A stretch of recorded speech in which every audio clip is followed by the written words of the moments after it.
तर बघा एवढं मोठं गाव या ढानकी शहरामध्ये असं या पाण्याच्या होलमधून नागरिकांना पाणी काढून घ्यायला लागते. कामाची वेळ होते, कामाला जायला लागते, तर नागरिकांना म्हणजे एवढा भयानक त्रास सहन करावा लागतो. पाण्याची फार भयंकर समस्या. हो, तर असं या नळाच्या होलमधून जे पाणी साचलेलं आहे ते पाणी घेऊन जात आहेत नागरिक. म्हणजे अशी भयानक अवस्था आहे या ढानकीची. ढानकीची नगरपंचायत झोपत आहे.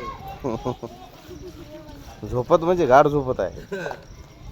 झोपलेल्याला तरी उठवता येते, पण झोपेचं सोंग घेतलेल्याला उठवता येत नाही. अशी भयानक या ढानकी गावची समस्या झालेली आहे. फार भयंकर.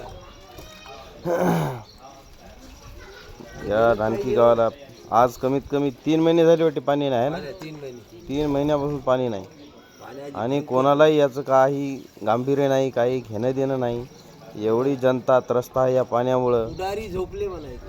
उडायर तर लांब झाली हो. उडारी लांब नाही.